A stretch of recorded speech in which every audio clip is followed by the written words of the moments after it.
So this is the second part of the video you have watched already, the number 4. So I'm continuing because I had to split them, yeah, not to be one video, not to be so long.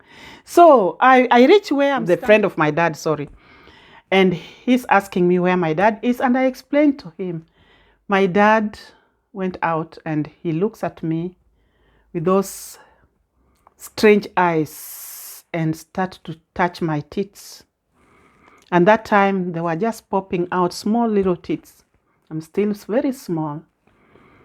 And for me, those days at that age, we knew when you are touched on the wrong place, you feel shy. You feel like something horrible has happened to you. You feel so bad. You know that this that has been done to you is wrong. And because it's an older person doing it, at that age, you don't know what to do. You just run or shy or whatever. But we, as children, we always run. I ran because our house had an outside toilet. I went to the toilet just nearby where he was standing, went into the toilet, locked myself there. And he came and stood outside the toilet and told me not to tell anybody.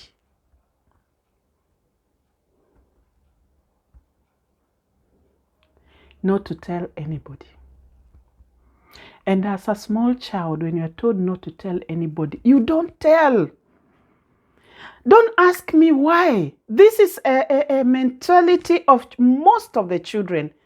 When an older person tells you, don't say it, you can't say it. I don't know why we don't say. I don't know. I don't know what normally happens when you are a child and you're told not to say, and you don't say. He didn't even threaten me. He just told me not to tell anybody. And I know what he did was wrong. But I didn't tell nobody. I didn't tell my dad. I didn't tell not even my sisters. I told nobody. Because this is something we saw that it is a bad thing that you cannot share with anybody. Sharing things in this area as a child, as we were growing up, was not a normal thing for a child to do that because we feel it's a bad thing. Even talk about it. Because we grew up knowing that talking about sex is not good.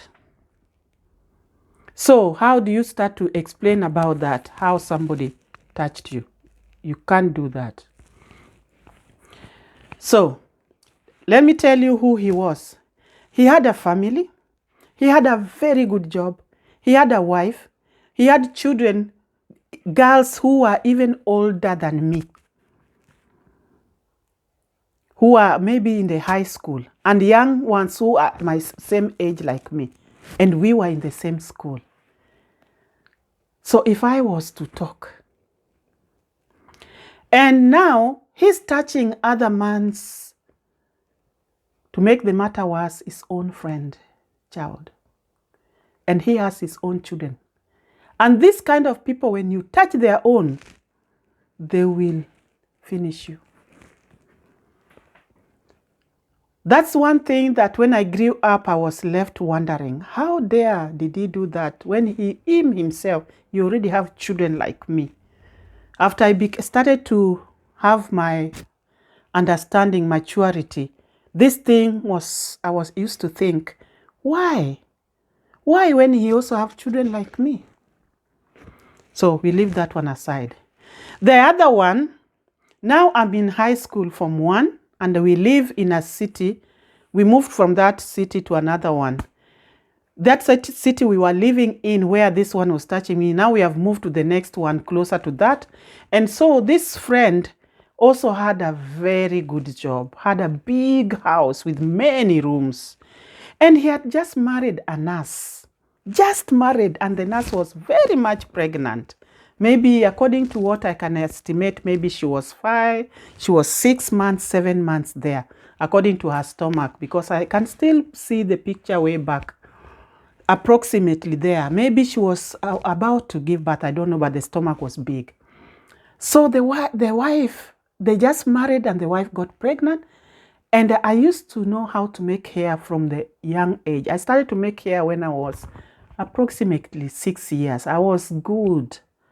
So that time, there were not many people who knew how to make hair. And that time now, I'm maybe 11 or 12 years old. Could be 11 years, I think so, or 12. So the nurse knew that I know how to make hair, and then I go to make the hair. And the distance was a little bit that when it is late, I couldn't come back home. So they said, since I've finished late, I could spend the night at their place. But I knew that me spending the night there, I'll be in trouble. My father was really protected us. He really protected us.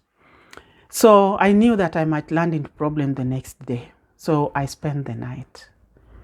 When I spent the night, at night, they gave me a room, my own room, because they had other rooms. And there was a helper in the house, a lady. She had her own room. And because the house was big, and the wife went to work at night because she had night duty that time. So I go to the room, and with my innocence, children, we are innocent. We don't think that lock the door, because I didn't know that anything can happen. So I banged the door only, but I didn't lock it.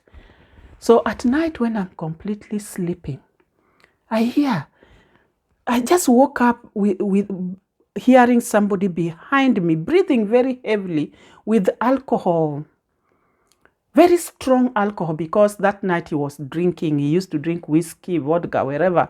So it was so strong. The smell was strong, and I hear somebody breathing behind. He had just come into my room and it woke me. And I jumped out of bed and ran to the door and put on the light.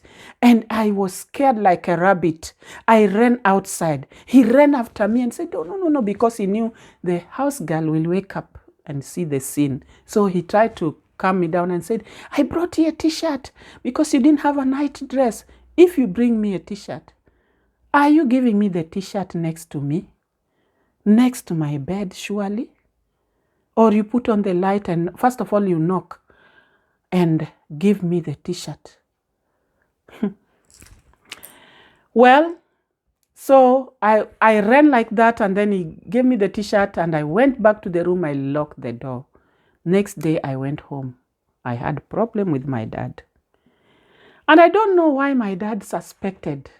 He said, "Did this man touch you?" I don't know why. Maybe, I don't know. I don't understand. He was his friend, but I don't understand.